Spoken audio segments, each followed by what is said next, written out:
Voltamos a apresentar Jornal Potiguar Notícias.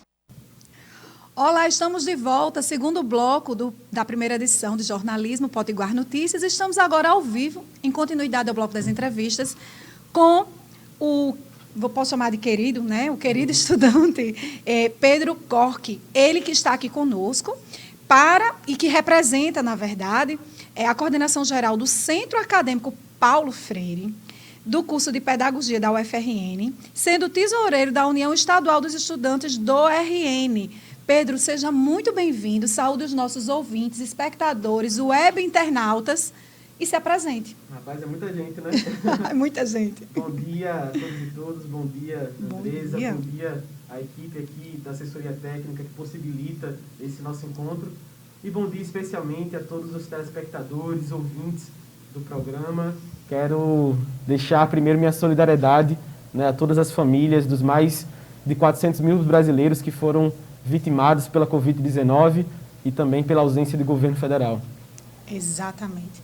Pedro, vamos falar aqui sobre Paulo Freire, né? Eu penso que esse é o tema principal desse diálogo que a gente pode nutrir com você, porque você representa os estudantes dos cursos de licenciatura e dos cursos de licenciatura aquela que é mais, vamos dizer assim, emblemática, a pedagogia, que cuida, que se preocupa com as crianças de primeira infância e de segunda infância, mas também com a alfabetização dos jovens e adultos, uma pauta de tanto valor atribuído por Paulo Freire.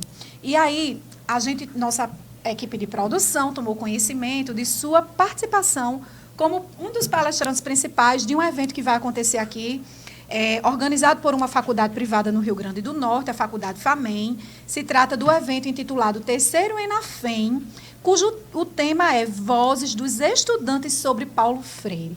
Então, fala para a gente, um furo de reportagem aqui, fala para a gente qual é a importância de Paulo Freire, por que o Brasil tem falado tanto de Paulo Freire nesse ano de 2021 e quais as ideias que você pretende levar para tocar fogo na juventude, nos estudantes que vão prestigiar com você esse momento tão importante que é o Terceiro ENAFEM. Olha, eu agradeço demais a pergunta, porque eu acredito que nesse país tão moribundo, né, nesse país onde nosso povo está desolado, na miséria, na fome, na exclusão, no analfabetismo, eu acho que é preciso não apenas, Andresa, revisitar Paulo Freire, revisitar sua obra bibliográfica e científica importantíssima, mas eu acredito que é preciso reencarnar as ideias humanitárias, as ideias humanas e humanizantes do educador Paulo Freire. A ideia de que nós somos sujeitos que fazem o mundo e que nele se fazem. E eu acho que nesse país onde o desamor reina, nesse país onde a desesperança e o desespero é o que move as pessoas na fome, na miséria, na exclusão, eu acho que é necessário demais resgatar o amor freiriano, que tem a educação como seu ato principal de atuação, como a sua prática principal.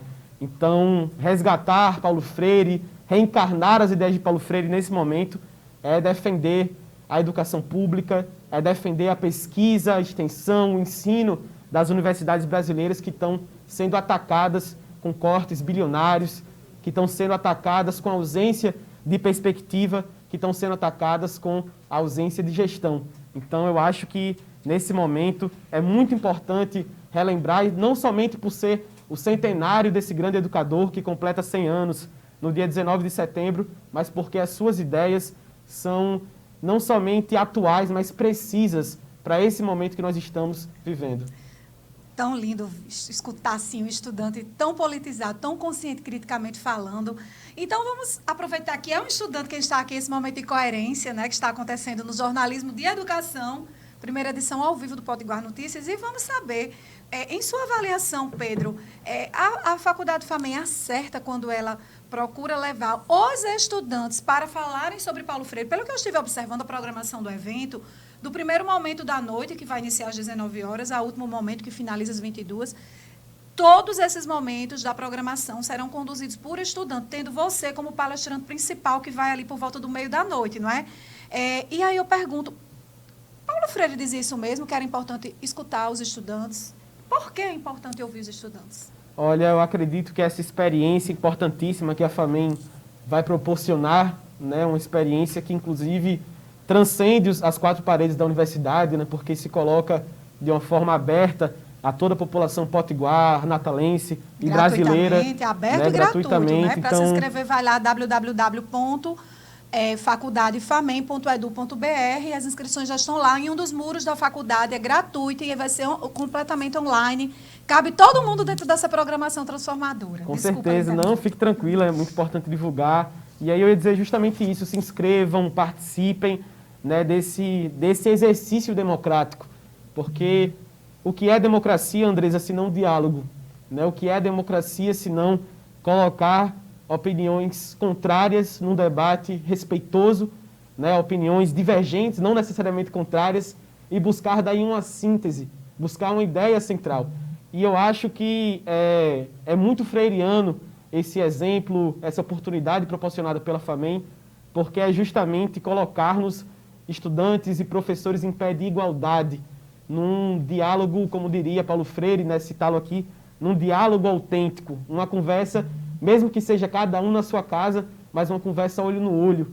E isso é muito necessário num país onde o autoritarismo, onde a autocracia, onde tudo que é avesso à democracia vem sendo implementado. Então, eu acho que ouvir os estudantes, colocar-nos na posição não passiva, mas ativa da construção do conhecimento, é um grande exemplo Paulo Freire. Eu tenho certeza que a FAMEM está honrando esse legado centenário desse educador que doou a sua vida, né, para defender a educação.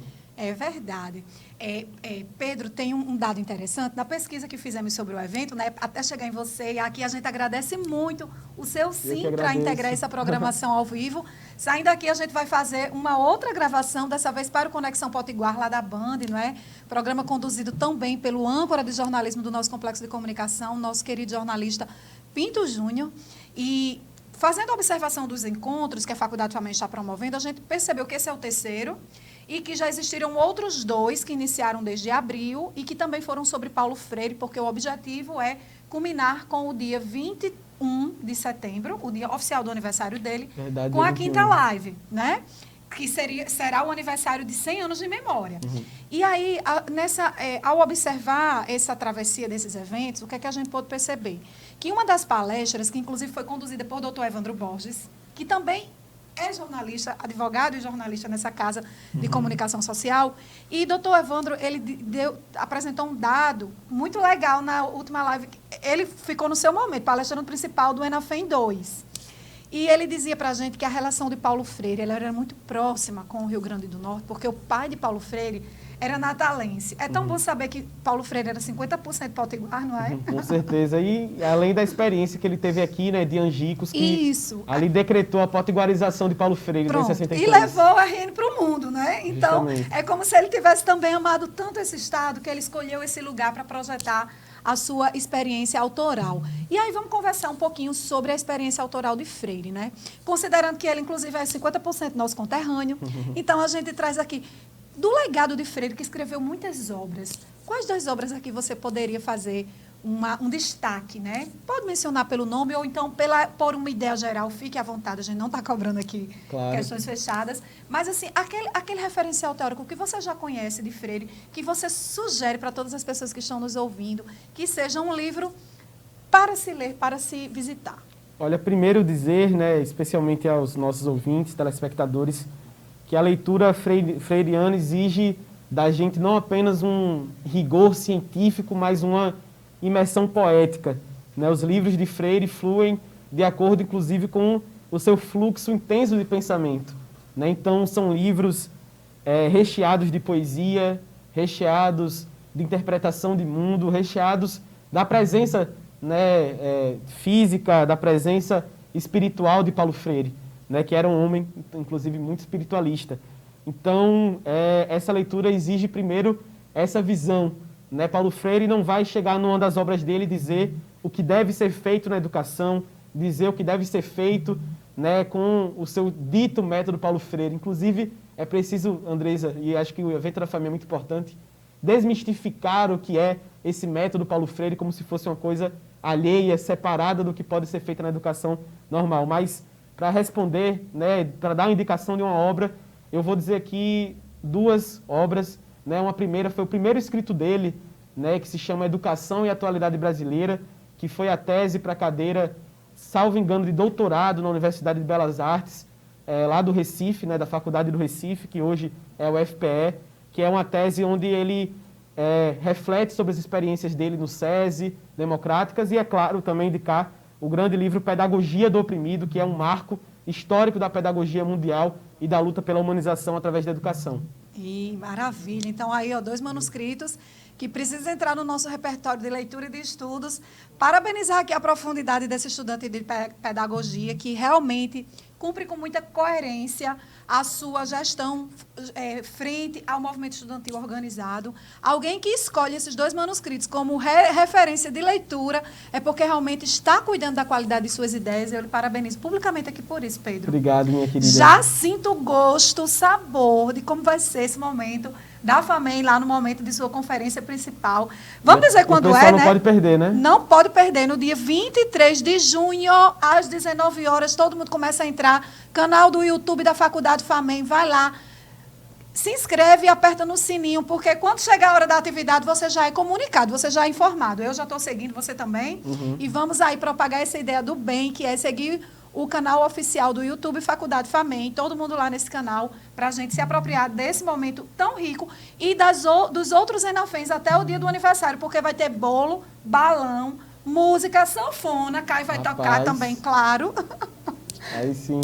Não, inclusive eu queria só também fazer um recado, se puder pedir essa licença, por favor, para aqueles que se opõem, né, ou que acham que se opõem à política, às ideias freirianas, né? Infelizmente, a partir da polarização política, o nome desse educador foi alvo de incessantes ataques, muitas vezes desqualificados e desqualificantes, né? Ataques de pessoas que sequer, muitas vezes, leram alguma obra de Paulo Freire. Então, para você que não conhece, para você que não gosta, para você que tem algum preconceito, para você que tem alguma resistência, vá no evento da FAMEM, conheça Paulo Freire, veja as suas ideias, leia a obra, crie a sua interpretação da obra freiriana. Não precisa me escutar para se apaixonar por Freire. Eu acho que Freire é apaixonante por si mesmo. É apaixonante demais. E deixa eu dizer aqui outro dado, além desse que eu já falei, dos 50% potiguar, que eu acho que esse é o máximo, né, para mostrar a proximidade conosco, potiguares. Recentemente eu assisti uma live promovida pela Universidade Federal Rural do Rio de Janeiro, do programa de pós-graduação de lá. Eles inauguraram um canal do YouTube e fizeram uma live com uma pesquisadora da UFPE. E eu não vou lembrar o nome da pesquisadora aqui, vou ficar devendo, depois a gente socializa esse dado, mas o mérito que ela discutiu é algo que tem tudo a ver com essa energia que a gente está trocando aqui em nosso diálogo, Pedro. Ela falava para a gente o seguinte, que Paulo Freire, ele era muito próximo de Ariano Suassuna e também de Brenan, daquela fundação de arte que tem lá em Pernambuco. Veja que estado!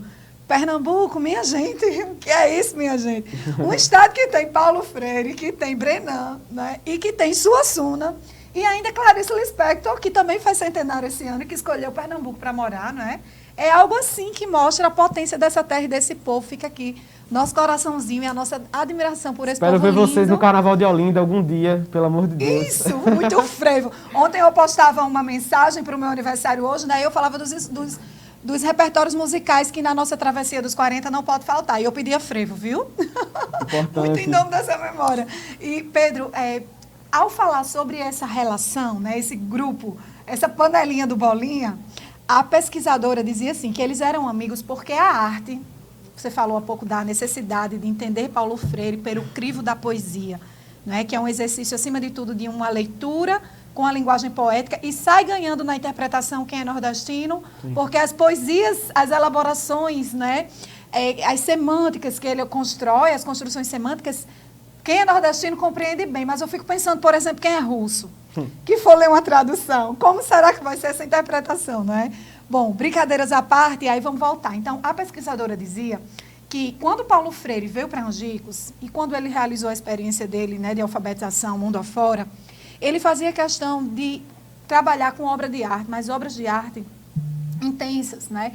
Ele não levava qualquer, vamos dizer assim, qualquer expressão de arte para a sua sala de aula. A sala de aula para ele era algo tão sagrado, tão sublime, não é? Que era exatamente a partir dessa relação com Suassuna e com Brenan que ele construiu, que ele escolhia os instrumentos que ele iria trabalhar a partir da leitura, né, do estado de fruição de obras de arte, fosse ela texto escrito, fosse ela imagem, fosse ela poética das imagens.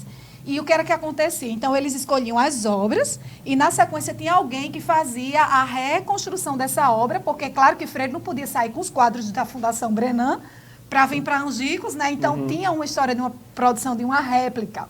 E eu fiquei encantada com essa história porque eu não sabia desse fenômeno de bastidores.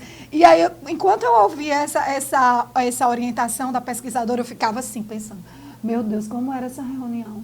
Freire, Brenan, Suassuna, meu Deus, eu fiquei imaginando, sabe? Então, eu trago aqui para você, sabe, tinha conhecimento desse momento? Tinha, eu gostei muito dessa notícia, até porque eu enxergo a educação como algo artístico também. Na educação, inclusive, tem um livro da Bell Hooks, que é uma educadora estadunidense, que ela se baseia justamente na obra de Paulo Freire, Educação para a Prática da Liberdade. Ela foi estudante, inclusive, de Paulo Freire, de pós-graduação, salvo engano. Isso, Paulo Freire foi professor de Harvard, professor por exemplo. de Harvard, de várias universidades, doutor honoris causa em vários lugares do mundo. E ela fala uma coisa muito interessante, que é educar é um ato teatral. E é preciso a gente resgatar esse que é artístico da educação, e essa, enfim, notícia que você me traz é muito interessante para isso. Pois é, quem sabe uma monografia sobre esse assunto, não é? Já estou inscrita aí para orientar, tá? Se alguém quiser tratar, eu já estou candidata. Olha só, a orientadora que caça orientando. Eu estou aqui pertinho já, né? Olha de aí. Proximidade. Então, bom, nosso tempo já está encerrando. Pedro, fica à vontade. Pode se expressar aí em relação aos estudantes que você... os trabalhos que você realiza na condição de estudante. Fique à vontade para dialogar também com esse público. Se você quiser acrescentar alguma questão, alguma problemática que por algum motivo a gente não explorou aqui, também se sinta à vontade. Nós temos ainda aqui 2 minutinhos finais que eu vou entregar a você toda a autoria desse momento. Primeiro eu quero agradecer, né, a oportunidade de estar aqui, especialmente nesse dia tão importante para a tua vida e, por consequência, para a nossa vida, que é... Da sua vovó. Fale na sua vovó. Da minha avó, que está nos assistindo aqui, mas também da nossa querida Andresa e da nossa governadora, a professora Fátima Bezerra, né, em nome dessas 3 mulheres incríveis, dessas 3 mulheres que representam, sem sombra de dúvidas, a bravura da mulher nordestina. Eu quero abraçar a todos os homens e mulheres que aqui nos assistem. E nesse tempinho que me resta, deixar um recado especialmente de esperança, né? Eu acho que essa palavra, se for colocar ali um mapa léxico, quem sabe esperança seja a palavra que atravessa a obra de Paulo Freire, mas mais do que isso, é a palavra que tem que atravessar a nossa própria vida. Eu sei que o dia está nublado, eu sei que a noite está comprida, eu sei que muitos são os nossos inimigos, eu sei que a gente está sendo assolado pela fome, mais da metade do país vive em insegurança alimentar, 19 milhões vivem a fome. Eu sei que a gente passa por um momento de ausência de perspectiva, cerca de 1,5 milhão de jovens deixaram de procurar emprego porque não tem mais esperança.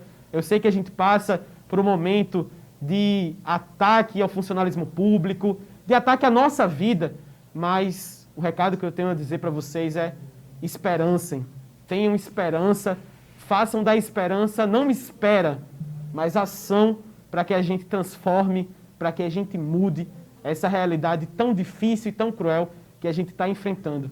Resistam, lutem, amem o país, amem sua gente, amem a educação, amem a si mesmos e amem aos outros. Então, acho que meu recado é esse, para dizer, nesse momento faz tempo que eu não dava entrevista, quero agradecer de novo a oportunidade, mas eu sempre termino falando isso porque o Brasil vive um momento de desesperança e desespero, mas a gente tem que viver todos os dias com muita esperança, com muita perspectiva, e a esperança é a nossa luta e nossa mobilização. É isso aí. Melhor reflexão de desfecho impossível desse segundo bloco. A gente vai agora para mais um breve intervalo comercial e volta já. Não saia daí.